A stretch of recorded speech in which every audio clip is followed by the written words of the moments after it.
Welcome goblins, gremlins, trolls, and darklings. If you're watching this video, we are going to recap sessions 1 through 10 of our Season 1 of Tables and Fables. Just to start off, generally, I want to try to frame and remind everyone how our game is actually operating. We like to run an open table here, meaning players come and go as they can, and they contribute to the narrative as best as they're able to. And we also like to think of ourselves running in a real-time mechanic, inspired by, of course, the 1-hour torch timers of sorts. But we like to imagine time is rolling in between sessions, be it a week. We tend to generally play every week. Our sessions are released every 2 weeks. But you can imagine time is passing in between each of these sessions. Players structurally control a number of characters in their faction. Players control a faction. Each new player that enters rolls 1d4 plus 2, and that is the number of characters in their stables. Should a player lose all of their characters, the faction crumbles. Just to kind of look at the factions we have in our ongoing fable, we have the Circle, which are power brokers hired by a powerful duke. Herman and Jagged Edge are the two most front-running characters. The Hawkers, entertainers with a penchant of mischief-making. The Hawkers, most notably Miss Biggs, has been involved in a bunch of raucous activity and has an interesting place in the whole fable thus far. The Volpes Argentum is a band of roving militia. We had their first death with the Volpes Argentum, and the second death as well too with Somnolentus, but Ilarius is the longest running Volpes Argentum as to the current point. The 214th Field, a mission of Geed, notably Galavan, who is a central character in the first 10 episodes and has a place within the ongoing outpost of Arventa, and we'll get to Galavan's story in a bit. The Spectre is a secret society of people protectors and has suffered 2 deaths of the faction in the first episode, the prequel, and in the second episode as well. If we were to go look at our episodes as a whole, we largely take the mechanics that we've just explained, and now we're getting into the actual execution of the players, finding this world that they learned about. Like all good sessions, start with a tavern. So in this Burning Bridge opening episode, we learn that there is a map that must be found, and they are racing against time and the rivals that they have spotted as well, the Preservation Syndicate. And unfortunately, our first episode ends with kind of a down note in terms of not being able to beat the Preservation Syndicate and find this map, and that'll have repercussions later on. But our main adventure is focused around the discovery of a forgotten continent and a once thought inaccessible land, and finding passage to this horrible torrent of a basalt desert and a storm-ridden land. They find a domain, a ruined civilization of sorts, in which they find these Cyclopean sign language using figments that have left these messages behind. And namely, they recover the power of the Oriss, this artifact that allows them to bend and look and peer into reality itself. The Oriss is a very pertinent piece of our fable. Mechanically, it allows our players to re-roll any die, be that the GMs, be that damage dice, be that monsters, you name it, and decide if they want to actually take the result. Every time they utilize the Oriss, does a gem light up, does a gear spin. This device itself has given them powers to peer into realities. Structurally and mechanically, we sort of have this nebulous artifact before and during and after the adventure, passing hands. People don't necessarily trust one another to hold it completely, but it also allows folks to use it at any time narratively and decide should they want to utilize the new die roll that is presented by the Oriss itself. Narratively, that means that they have peered into a potential future in which a critical hit is about to happen or massive damage against them or so on and so forth. And by re-rolling the Oriss and getting the new result, they can choose to strike that hit that they just missed on or avoid the trap that just dealt them massive damage. And thus, the Oriss has allowed them to change the fate that has unfolded in front of them. And as the Oriss powers up, it'll culminate into a moment that has wrapped up our whole 10 episodes. If we were to continue around the experiences of the character, we see that they are largely facing the lost Citadel that's on the outskirts of this outpost that they've established in this Cyclopean ruin. The lost Citadel and its Minotaur champion is a central character and an initial opposition within Arventa itself. Those that have come from the old world to this new world realize it is a one-way passage. They cannot get back home. The seas have risen, the day of the pink sun has happened, the 4 moons are in alignment, and it has allowed passage to these ruins. And now they're trapped. There's no way back home that they know of at this point. So they need to find and establish an outpost for their own livelihood, for their own understanding. And the lost Citadel can be a vital resource, but it is filled with troubles and perils, and never mind the champion of the Scarlet Minotaur itself. We meet the Lost Citadel early on, and we learn about other off-camera moments that weren't recorded but have been realities that Galavan and Miss Biggs have seen. And by entering in the central chamber, they have a moment to actually accept those things as reality or to refute them as simply a dream, utilizing the narrative aspect of the Oriss to say these moments that existed off our recordings and off our streams were actually not a reality to them. And thus, moving forward, do we see more truth unfold in our ongoing fable. The Citadel is not easily overtaken, though, and we've had many instances of the players going back and exploring. Many characters have actually been showing up right at the last minute. We meet Ilarius, one of the lead characters of the Volpes Argentum, arriving just a little too late as Somnolentus is fallen amongst the ettercaps and the webbing of the carved out chamber that takes his life. So the Citadel has claimed many lives and will have a place within this whole ongoing fable. They choose to explore the surrounding basalt deserts, looking for more opportunity, looking for more resources for their fledgling outpost.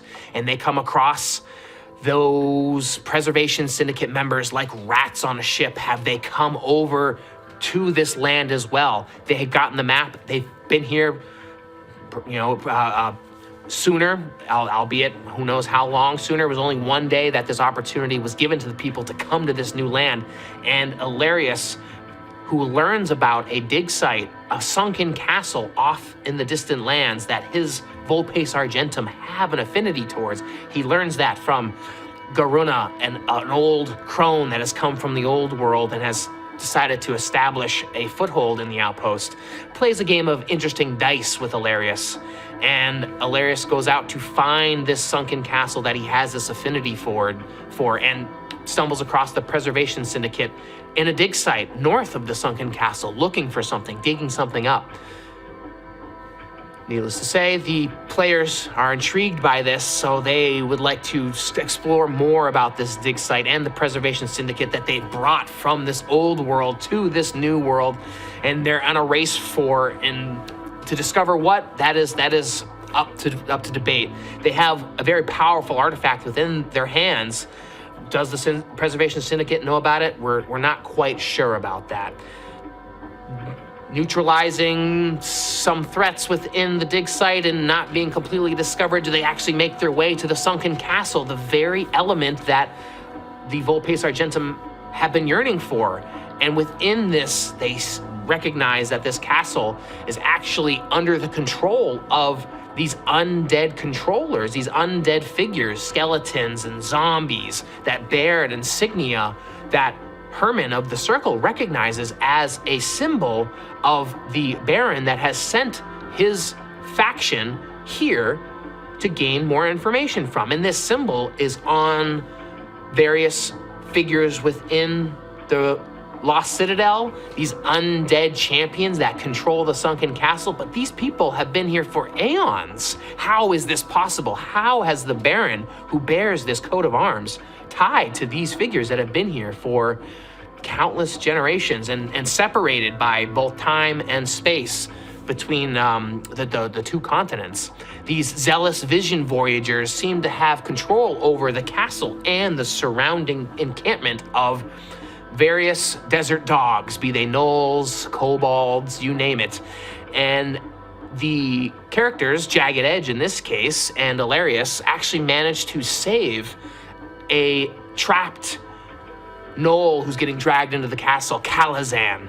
And Kalazan brings them to a hidden chamber and a hidden alcove to meet Thazun, the leader of the gnoll camp, the desert dogs who have been subjugated since they have the ability to remember. Thazun has the last dying vestiges of memory of a time in which they were free, but this is how life has been. And by showing their strength in a duel with Kalazan, one that they've just freed, do they now have to prove their worth? The fight within the Colosseum is a moment in which true metal is tested, and there's a moment where they are ordered to fight one another and they are at a standstill, looking at one another. How are we to attack and maim each other despite our struggles to escape out of this captivity of the undead? Well, Ilarius and Jagged Edge prove their worth and are honored into the pack as fellow pack mates, and they celebrate within a giant feast of Ankeg meat.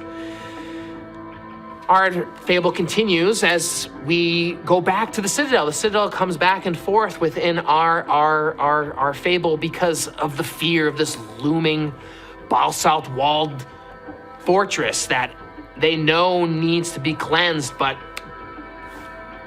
many folk have died and many traps have been sprung. Many folks have been lost. This last time, though, they decide to overcome the Onyx Bull. They managed to defeat the Scarlet Minotaur the last time, but in Miss Big's curiosity and perhaps overextending themselves, did they take some treasure that summoned the Onyx Minotaur, the statue that was once held for sacrifice, animated. Galavan, who found a spear of radiant energy, became attuned to the one that would take down the Scarlet Minotaur, and with that, be the one to take out the Onyx Minotaur. There was an affinity between Galavan and the Onyx Minotaur. Both of the Minotaurs had this bull god sort of presence in his mind. Galavan representing Geed and his struggle with faith and coming here to the New World in this missionary effort. Was there an ongoing struggle between him and the bull gods that seem to have corrupted folks within this land, the beast men that have become under the thumb of these blood-demanding minotaurs? Well, did they manage to lift up one of them and gain knowledge from the beast man, who Dakad was his name, and he became an immediate ally of the party, bringing up old knowledge, showcasing how that there was a land here that was under the great control of the Cyclopean creators, these ones that utilized their sign language, their ability to create and manifest and manipulate the material world around them. That's how these citadels were formed. That's how this outpost, now named Arventa, once rang true. The volcano of creation, having such a great powerful resource, has now become a dwindling and dried out land that they see before them.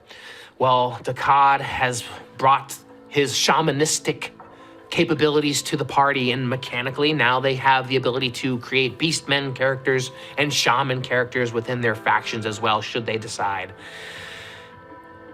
Of course, the sunken castle is of interest as well, too. And they know that they have seen entryway into some magical doorways within the sunken castle. These wyverns that seem to have their minds controlled. They're under some sort of mental domain, mental dominance through these headgear that they're wearing, but they managed to find one of these wyvern within a giant skeletal remain in the Balsal Desert and convince them and form a temporary allyship to bring them into the castle itself through one of the most hardest to penetrate doors.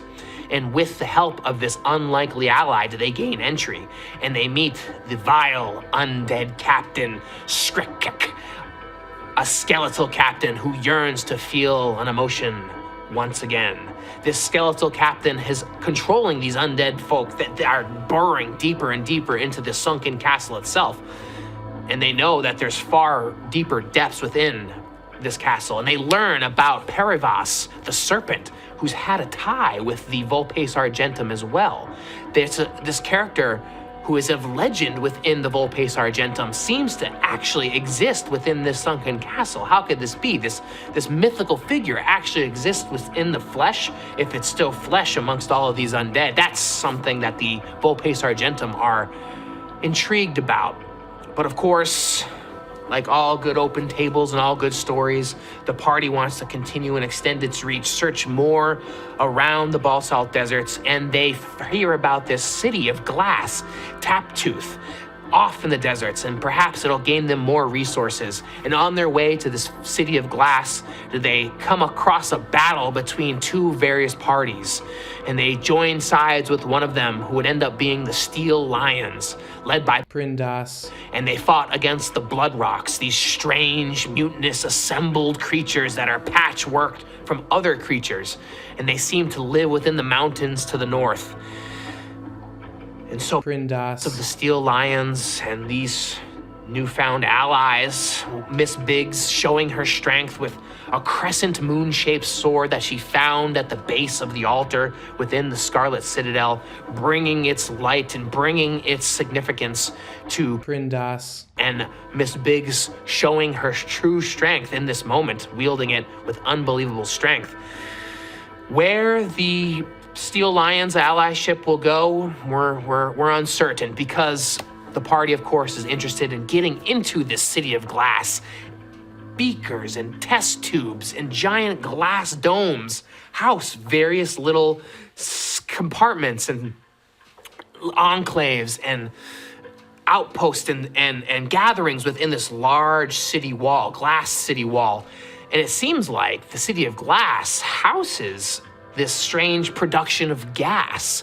These domes perhaps have certain types of air or fresh air or are producing energy of sorts. Well, they meet Kistas, this Medusa owner of the Last Breath Den, a gas lodge.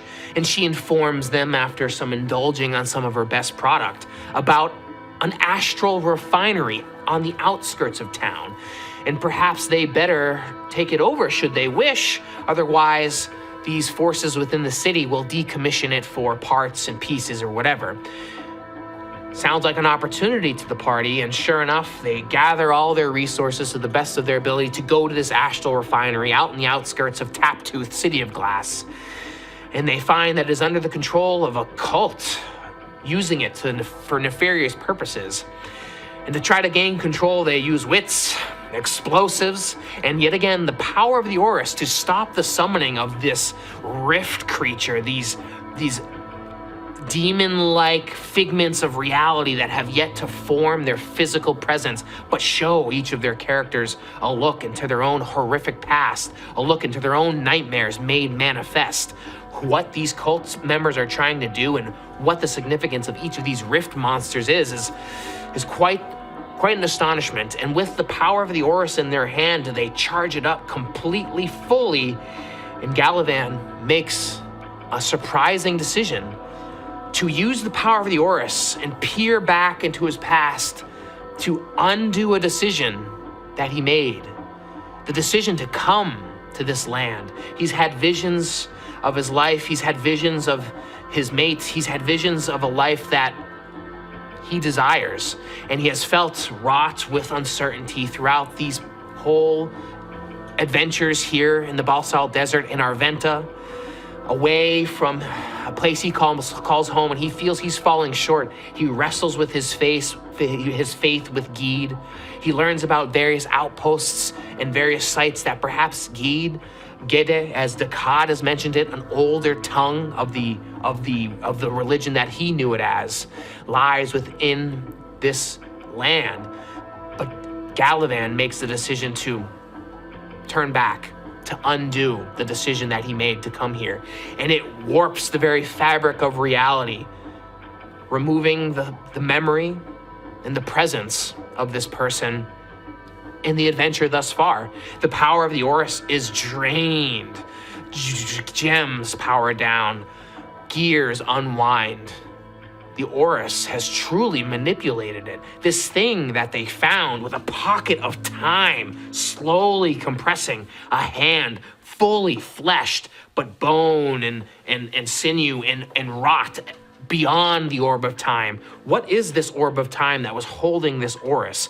This reality that has been bent to such an extreme, we as audience members, as ongoing Fable watchers can perceive, but the characters themselves don't know anything that has changed, don't realize what they are actually playing with. Despite seeing the orb of time compress, the decisions that they've made, the realities that they've choose to forego and accept are not aware to them. They've made these decisions, but we are no longer aware of the realities that could have been. So Arventa scrapes by with what little resources they find. The folks that have come across the land, both warriors and peasants alike, make a new home in this land, in ruins of a Cyclopean domain, and they slowly uncover bits of information, pieces of treasure that seem of value, have their significance, and bring life to this outpost.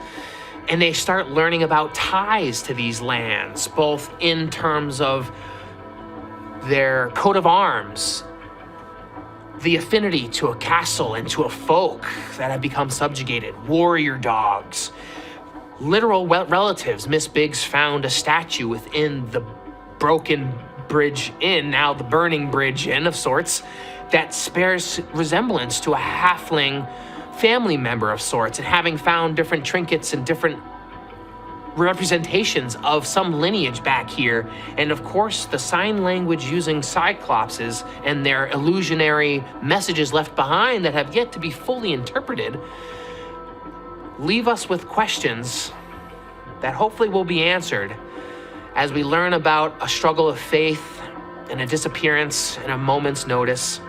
New allies get made in forms of goblins and other folks. The mission, the 214th, has other members that will make their presence known in how they will deal with the faith of Gede in the land. Sounds like a thread that is worth pursuing. With all of these stories that unfold before us, we are left to wonder the fate of the outpost. Each of the individual characters, their lives on a fine edge.